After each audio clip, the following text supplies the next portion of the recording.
Bonjour à tous, je suis très heureuse de vous retrouver pour une nouvelle émission, un nouvel épisode de l'ABC de la foi. Aujourd'hui, nous allons évoquer ensemble le beau thème de la conversion. Que signifie-t-il? Quand se convertit-on? À quoi? À qui? Je suis allée vous poser la question pour savoir ce que le terme conversion évoquait pour vous. On se retrouve tout de suite après pour en savoir plus. Naturellement, je pense à Clovis, par exemple, qui se convertit pour gagner une bataille. Je pense aussi à quelqu'un de très proche de ma famille qui s'est converti au christianisme pour, on va dire parfois, et il a eu le baptême des adultes. Plutôt lié à mon expérience professionnelle, de reconversion professionnelle, pour des personnes qui ont perdu l'usage,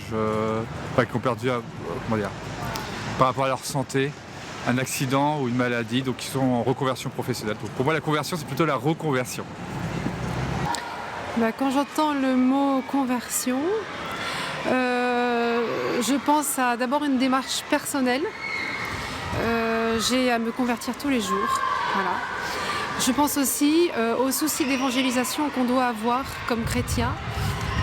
Je pense au fait qu'il faut qu'on ravive le feu que le Christ est venu chercher sur la terre et qu'on a le devoir d'évangéliser et avec la joie profonde qui nous habite et de donner envie aux gens de découvrir et de suivre le Christ.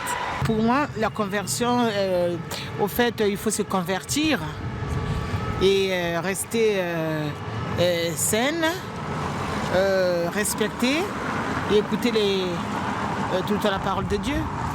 C'est très important. Quand j'entends le mot conversion, la première chose qui me vient à l'esprit, c'est un appel de Dieu.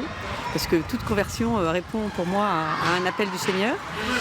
Dans ma vie quotidienne, parce que tous les jours, il faut que je me convertisse. Il y a toujours quelque chose de nouveau à faire dans sa vie de foi.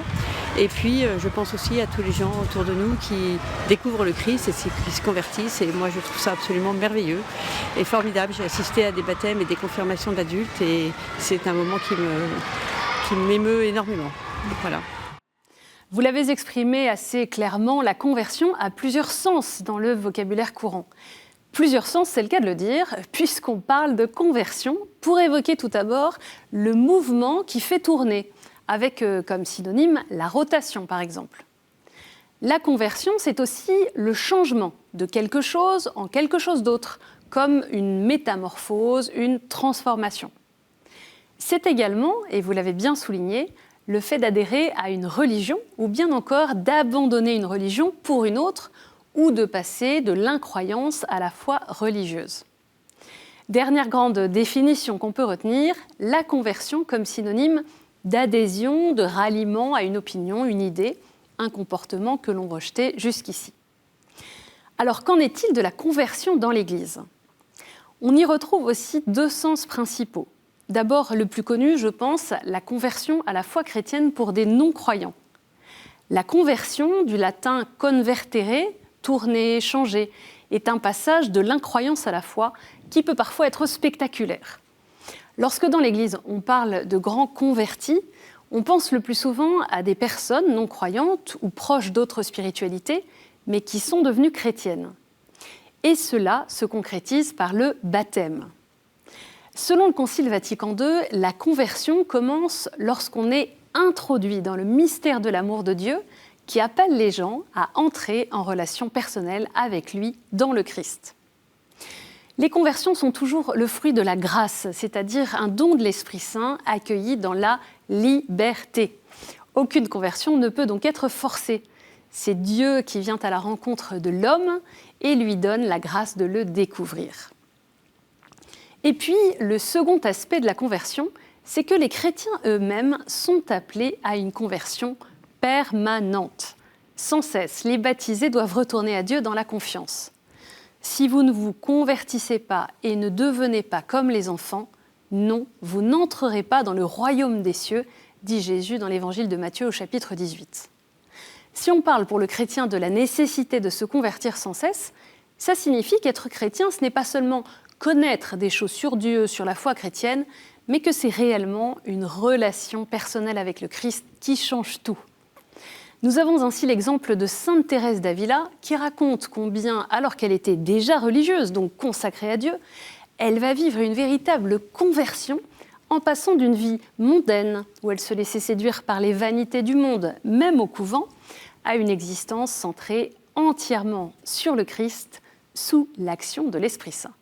Bref, on n'a jamais fini de se convertir.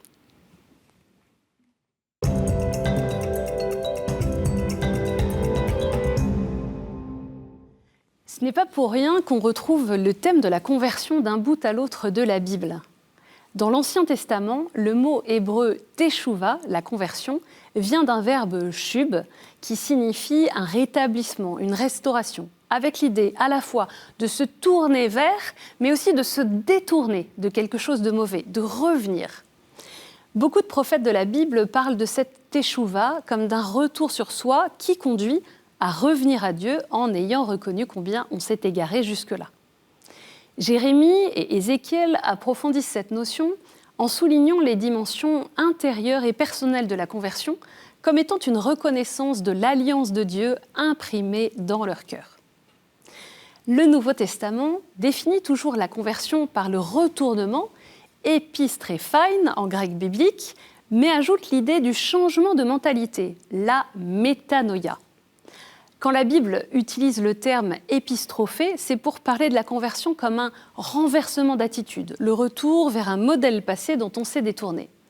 Il peut aussi y avoir une dimension de repentance, de demande de pardon. Au sens physique du terme, il s'agit de se tourner vers une orientation nouvelle au point de faire demi-tour. Le terme grec métanoïa, lui, implique un changement total de la pensée et de l'action qui permet de se laisser transformer par Dieu et qui ne consiste pas uniquement à revenir dans le droit chemin. La conversion entraîne des modifications dans toute l'existence, une véritable transformation intérieure. C'est un processus dynamique avec des étapes. Jean le Baptiste et Jésus font de la conversion individuelle de la métanoïa le thème de fond de leur prédication. Jean le Baptiste proclame que l'intervention de Dieu est proche et que son règne vient. Tous les hommes doivent se reconnaître pécheurs et changer de vie. Jean-Baptiste proclame un baptême de conversion. Il invite à se laisser transformer de l'intérieur. Jésus lance des appels au changement identique. Il proclame « Les temps sont accomplis, le règne de Dieu est tout proche, convertissez-vous et croyez à l'Évangile ». Ce verset de l'Évangile est d'ailleurs un des moteurs du temps de carême. Mais le Christ y ajoute une note spéciale. La conversion demandée nécessite de devenir son disciple, de le suivre, d'être attaché à lui. Pour Jésus, la conversion doit atteindre le cœur de l'homme en accueillant l'action transformante de Dieu lui-même. Elle suppose un renoncement définitif à tout ce qui s'oppose au royaume et elle s'épanouit dans la foi. La conversion est également au cœur de la prédication dans les Actes des Apôtres. La conversion de saint Paul, qui est décrite 3 fois dans les Actes, inclut une illumination intérieure et une vocation à devenir apôtre du Seigneur. Sa conversion est le fruit d'une rencontre personnelle avec le Christ et la perception d'un appel particulier. Pour saint Jean, comme pour saint Paul, la venue à la foi inclut l'idée de conversion. C'est un passage de la mort à la vie, des ténèbres à la lumière, une transformation progressive.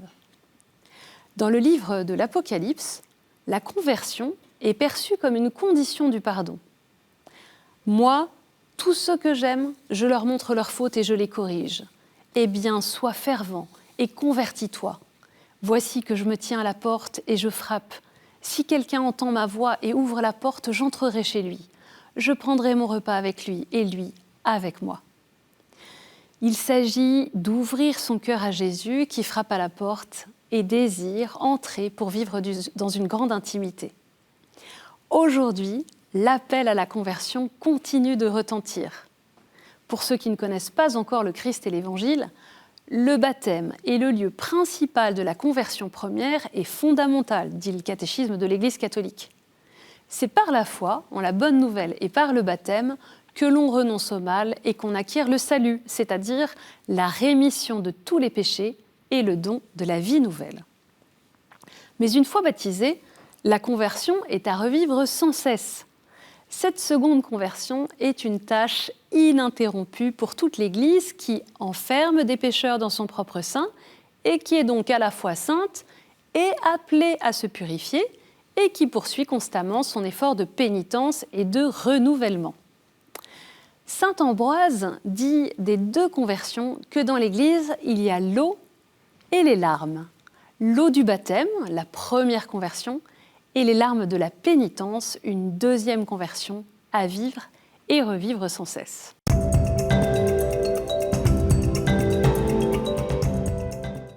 Puisque la conversion, c'est se retourner pour aller dans la bonne direction, je peux peut-être prendre conscience que sur certains points de ma vie, je me suis perdue et reprendre la bonne direction, ou me mettre à la chercher en vérité.